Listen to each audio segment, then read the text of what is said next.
As Oliver Zimmerman glanced around his immaculate penthouse dining room, he couldn't shake the feeling that something significant was about to change in his life. The table was set with the finest china, crystal glasses catching the light from the chandelier he'd imported from Italy, and the caterers were putting final touches on a menu that had cost more than what most people spent on a month's rent. "Is the Shadhow Margox breathing properly?" Oliver asked his house manager, adjusting his cufflinks platinum with tiny sapphires that matched his eyes. "Yes, Mr. Zimmerman. Decanted 30 minutes ago, as you specified," replied the manager with a slight bow. At 34, Oliver had built Zimmerman Maritime from a small shipping logistics company into an international powerhouse worth billions. Success came easy to him, but tonight wasn't about business. It was about reconnecting with his younger sister, Samantha, who just returned from a year studying art restoration in Florence. The doorbell rang promptly at 7. Oliver straightened his navy Tom Ford suit jacket and walked toward the foyer. He heard his sister's familiar laughter before he saw her. "Ollie," Samantha squealed, throwing her arms around him, "I've missed you so much." "Missed you too, Sammy," he said, genuinely happy to see her. Her presence always brightened any room. "I hope you don't mind, but I brought someone," Samantha said, stepping aside to reveal a woman standing behind her. "This is Ruby Torres, my best friend from the restoration program. She just moved to New York, and I couldn't leave her alone on her first weekend here." Oliver's prepared greeting died on his lips. Ruby Torres was nothing like he'd expected. She wore a simple emerald dress that complemented her olive skin tone perfectly. Her dark hair fell in soft waves past her shoulders, and her eyes, a warm amber color, held his gaze with unexpected directness. "I apologize for crashing your family dinner," Ruby said with a slight smile. Samantha insisted. "Not at all," Oliver found himself saying, surprised by the warmth in his own voice. "Any friend of Sammy's is welcome here." As he led them through his penthouse, Oliver was acutely aware of Ruby taking in her surroundings. Unlike most people who visited for the first time, she didn't seem impressed by the obvious displays of wealth. Instead, she lingered by his bookshelves, examining titles with genuine interest. "You have the complete first-edition Hemingway collection," she noted, her finger gently tracing the spine of the sun also rises. "And they're actually read, not just for show." "How can you tell?" Oliver asked, intrigued. "The slight crease in the spine, the way the pages aren't perfectly aligned anymore." She turned to him with a smile. Books should be loved, not just displayed. Something in her assessment pleased him more than any compliment about his success ever had. Dinner progressed with surprising ease. Oliver had worried the evening might be awkward. He hadn't seen Samantha in months, and Ruby was a complete stranger, but conversation flowed naturally between courses.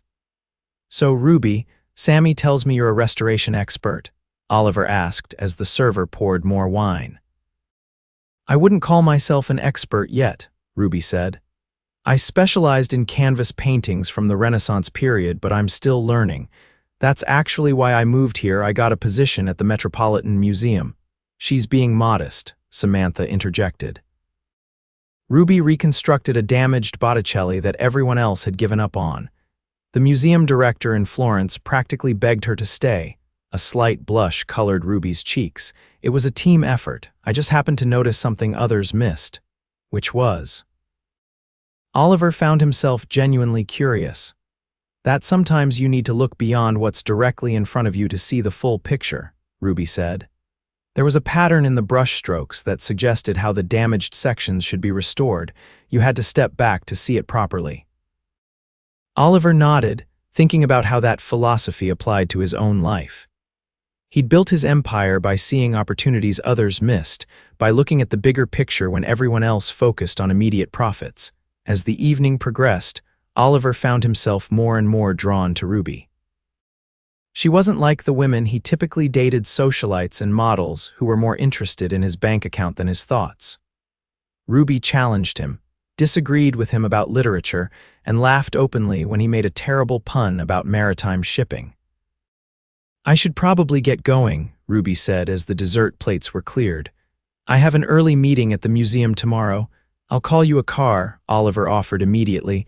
Oh, that's not necessary. I can take the subway. At this hour, absolutely not, Oliver said firmly. My brother, ever the protector, Samantha teased. But he's right, Ruby. Let him call a car. Consider it New York hospitality. While Samantha excused herself to use the restroom, Oliver and Ruby stood awkwardly in the foyer. Thank you for dinner, Ruby said. You didn't have to include me. I'm glad Samantha brought you, Oliver replied, surprised by his own sincerity. It's refreshing to meet someone who what? Ruby asked when he didn't continue. Who sees beyond the surface, he finished. Something in her expression shifted, a momentary vulnerability quickly masked. That's what restoration teaches you. Everything has layers, paintings, books. People, Oliver added. Especially people, Ruby agreed with a small smile. The car arrived and Oliver walked Ruby to the elevator. Perhaps I could get a tour of your department at the Met sometime, he said, not ready to lose contact with her. I'd like that, Ruby replied. Though I warn you, I can talk about damaged canvas for hours. I'll risk it, Oliver said with a smile. After Ruby left, Samantha plopped down on his sofa with a knowing look. So, what did you think of Ruby? She seems nice, Oliver said non-committally. Nice, that's it, Oliver Zimmerman. I saw the way you looked at her. You haven't been that engaged in conversation since your TED talk on sustainable shipping. She's interesting, Oliver conceded. She's single, brilliant, and secretly thinks you're cute, Samantha added with a grin. She said that, Oliver asked too quickly. No, but she didn't have to. I know my best friend. Samantha's expression grew more serious. But listen, Ollie, Ruby isn't like your usual companions. She doesn't care about money or status. Good, Oliver said firmly, because that's not what I'd want her interested in. 3 days later, Oliver stood in the conservation lab of the Metropolitan Museum, watching as Ruby carefully examined a damaged painting under specialized lighting. This is from the early 1700s, Ruby explained, not looking up from her work. The owner kept it in a humid room for decades, which caused the canvas to warp and the paint to crack. Oliver watched her hands move with precision and confidence, so different from the corporate boardrooms he was used to. Can it be saved? Almost everything can be saved with enough care and the right approach, Ruby said, finally looking up at him. It's just a matter of patience and understanding what you're working with. Her amber eyes held his, and Oliver had the distinct feeling she wasn't just talking about the painting. I was wondering if you'd like to have dinner with me, he said. Just the two of us this time. Ruby carefully set down her tools. Are you asking me on a date, Oliver? Yes, he replied simply. I am. A small smile played at her lips. I'd like that. But I need to be clear about something. I'm not impressed by expensive restaurants or flashy displays. Then I'll have to impress you with my conversation instead, Oliver said. How about tomorrow night? I know a little Italian place in the village that makes pasta the way my grandmother used to. That sounds perfect. The little Italian place was actually a hole-in-the-wall restaurant with only 8 tables, red check tablecloths, and a chef who'd known Oliver since before he made his first million. Ruby looked surprised when they arrived. This isn't what I expected, she admitted as they sat down. Too humble for the mighty shipping magnate, Oliver teased. Ruby laughed. No, just unexpected, in a good way. She looked around appreciatively. Places like this usually have the best food. Marco was my first boss, Oliver explained as the elderly chef waved at them from the kitchen. I washed dishes here when I was 17. He gave me a job when no one else would hire the angry kid with the chip on his shoulder. Angry, Ruby raised an eyebrow. That doesn't fit with the polished businessman I see now. I wasn't always polished, Oliver admitted. My father left when I was 12 and my mother worked 3 jobs to keep us afloat. I was angry at the world until Marco taught me to channel that energy into work. Is that how you got into shipping? Oliver nodded. Marco's brother worked at the docks, got me a job there after high school, and I noticed how inefficient the logistics were. Started my company with 1 small boat and a better system for tracking shipments. Ruby listened intently, her eyes never leaving his face. It's impressive what you've built. What about you? Oliver asked. How does someone become a painting restoration expert? My grandmother was a museum curator, Ruby explained. I spent my childhood surrounded by art. When I was 8, I watched a conservator bring a damaged painting back to life, and I was hooked. There's something magical about revealing what time has tried to hide. Their food arrived homemade gnocchi for Ruby and Marco's famous lasagna for Oliver. As they ate, the conversation flowed easily from art to business, from family to aspirations. You know, Ruby said as they shared tiramisu for dessert, I researched you after our dinner. Zimmerman Maritime's environmental initiatives are quite progressive for the industry. Oliver felt oddly pleased that she'd looked him up. It's good business. Sustainable practices save money in the long run, and our clients care about their carbon footprint. Is that the only reason? Ruby asked perceptively. Oliver hesitated. No.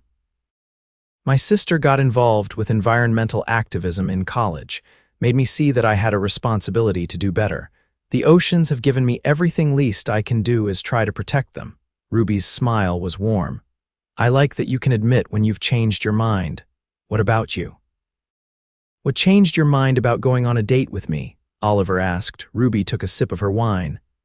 I haven't changed my mind about anything. I was interested from the start, but cautious. Men with money often expect certain things. And what do I expect? Oliver asked softly. That's what I'm trying to figure out, Ruby replied honestly. As Oliver walked Ruby to her apartment in the East Village, a far cry from his penthouse on Central Park West, he found himself more intrigued than ever. Her building was old but well-maintained, with a small community garden in the front. This is me, Ruby said, stopping at the entrance. I had a wonderful time, Oliver said, suddenly feeling like a teenager on his first date. So did I, Ruby replied. She stood on tiptoe and kissed his cheek. Good night, Oliver. He watched her enter the building before turning away, a smile playing on his lips. For the first time in years, Oliver felt the thrill of something new and unpredictable. Over the next few weeks, Oliver and Ruby's relationship deepened. They explored New York together, not the high society events Oliver usually attended, but small galleries in Brooklyn, jazz clubs in Harlem, and hidden bookstores in the Village. You've lived here your whole life and never been to the cloisters? Ruby asked incredulously as they walked through the medieval art museum overlooking the Hudson. I've been busy, Oliver defended himself with a laugh. Too busy for beauty, Ruby teased, gesturing to the stunning architecture around them. Not anymore, Oliver said quietly, looking at her rather than the building. Ruby blushed and took his hand, leading him toward a secluded garden. These plants are all species that would have been grown in medieval monasteries, she explained. Herbs for medicine, flowers for dyes and perfumes. How do you know all this? Oliver asked, genuinely impressed. I read the information plaque over there, Ruby admitted with a laugh, but I did study medieval art restoration techniques, so I know a little about the period. As they sat on a stone bench overlooking the river, Oliver realized he'd never felt so comfortable with anyone. Ruby didn't expect him to be the powerful CEO or the wealthy socialite. With her, he was just Oliver, the boy who still loved Hemingway and secretly watched cooking shows at night. My board meeting ran late, Oliver apologized one evening, rushing into a small theater where Ruby was waiting. Did I miss the start? Just the previews, Ruby whispered as he settled beside her. But you didn't have to come. I know how important those meetings are. This is important too, Oliver said firmly, taking her hand. The documentary about a small village in Italy known for its traditional textile crafts wasn't something Oliver would have chosen himself, but he found himself engrossed. Afterward, over coffee at a nearby cafe, they discussed the parallels between preserving traditional crafts and Ruby's work in art restoration. It's about valuing our heritage, Ruby said passionately. These skills and traditions connect us to our past, help us understand where we came from. Is that why you restore paintings, to connect with the past? Oliver asked. Ruby considered his question. Partly, but it's also about preserving beauty for future generations. Art tells us who we were, but also reminds us of our capacity for creation and expression. She looked at him curiously. What about you? What drives your work? Oliver had never been asked that question in quite that way before. People usually asked about his business strategy or investment philosophy, not what drove him personally. Initially, it was about security, he admitted. Growing up without money, I wanted to build something stable, but now, he paused. Now it's about legacy, creating something that matters, that employs people fairly, that maybe makes the world a little better. Ruby reached across the table and took his hand. That's a good answer. One rainy Saturday, when their plans to visit a sculpture garden were washed out, they ended up at Ruby's apartment. It was small but filled with character bookshelves crammed with art history volumes, a workspace covered with specialized tools and magnifying equipment, and walls adorned with prints of famous paintings. "Sorry about the mess," Ruby said, quickly gathering some papers from her sofa. "I wasn't expecting company. I like it," Oliver said honestly. "It feels lived in, like a home." "As opposed to your sterile museum of a penthouse," Ruby teased. "It is rather impersonal, isn't it?" Oliver admitted. "The decorator did everything. I never really thought about making it my own." "Why not?" Ruby asked, genuinely curious. Oliver shrugged. "I'm rarely there except to sleep, between work and travel." "That sounds lonely," Ruby observed, not unkindly. "I never thought about it that way," Oliver said slowly, "but I suppose it is." They spent the afternoon cooking together. Ruby taught Oliver how to make her grandmother's paella, and talking about everything from childhood memories to favorite books. When Oliver accidentally spilled tomato sauce on his expensive shirt, Ruby just laughed and handed him a stain remover. "The restoration expert to the rescue," he joked. "I'm multi-talented," she replied with a wink. As evening fell and rain continued to pour outside, they settled on Ruby's worn but comfortable sofa, a bottle of wine between them. "Tell me something you've never told anyone else," Ruby said, her head resting on Oliver's shoulder. Oliver thought for a moment. "I'm afraid of failure," he finally said. "Not small failures, but catastrophic ones. I worry that one day everything I've built will collapse and I'll be that angry, poor kid again." Ruby sat up to look at him properly. "That's why you work so hard, to outrun that fear." "I suppose so," Oliver admitted. "What about you? What's your secret?" Ruby took a sip of wine. "I'm afraid I'll never be good enough. That one day someone will realize I don't deserve to handle these masterpieces, that I'm an imposter." "You, with your talent," Oliver shook his head in disbelief. "We all have our insecurities," Ruby said with a small smile. "Even successful shipping magnates." In that moment, looking at her in the soft lamplight of her apartment, Oliver realized he was falling in love with Ruby Torres. The thought both terrified and exhilarated him. "Ruby," he said softly, touching her cheek. She met his eyes, and he saw his own feelings reflected there. When they kissed, it felt like coming home to a place he'd never been before. Their relationship deepened over the following months. Oliver found himself spending more time at Ruby's apartment than his own penthouse. He cleared space in his schedule for museum exhibitions and quiet evenings reading together. Ruby introduced him to her colleagues at the Met, who treated him like Ruby's boyfriend, not a wealthy donor, but challenges arose as their worlds collided. At a charity gala Oliver had to attend, Ruby felt out of place among the social elite. "Everyone keeps asking what I do, then looking confused when I explain art restoration," Ruby whispered to Oliver as they stood near the bar. One woman actually asked if that was like being a house painter. Oliver squeezed her hand. They're just not used to meeting people with actual skills and passion. Later that night, Ruby confessed her discomfort. "I felt like everyone was wondering what you see in me. The waiters kept assuming I worked there." "I don't care what they think," Oliver said firmly. "I care about you." "But that's your world, Oliver. Those are your business associates, your social connections." "They're not my world," Oliver insisted. "They're just people I do business with." Similarly, when Oliver attended a museum function with Ruby, he felt equally out of place among the academics and art historians. "They kept talking about period-specific pigments and canvas weaves," he complained afterward. "I had no idea what anyone was saying," Ruby laughed. "Now you know how I felt at your gala, but did you notice how they all warmed up when you asked questions?" People love sharing their passion with someone who's genuinely interested. It was a lesson for both of them that bridging their different worlds required patience and a willingness to step outside their comfort zones.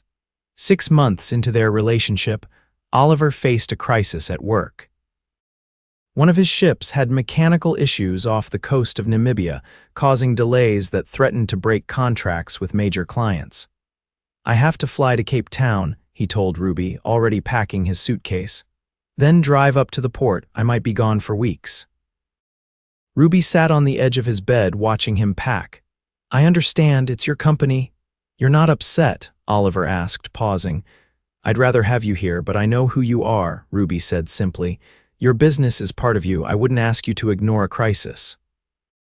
Her understanding meant everything to him. Previous relationships had faltered whenever business took precedence, with accusations of neglect and demands for attention.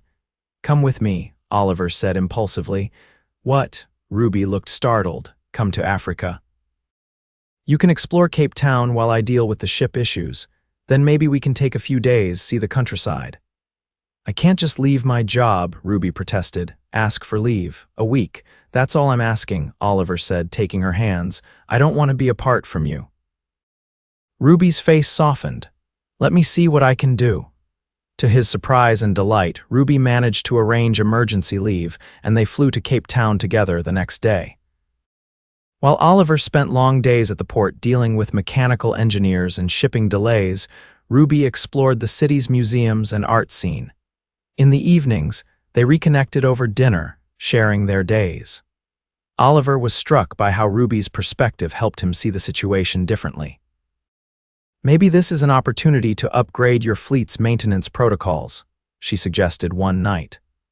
"Like in restoration, sometimes damage reveals underlying issues that needed attention anyway."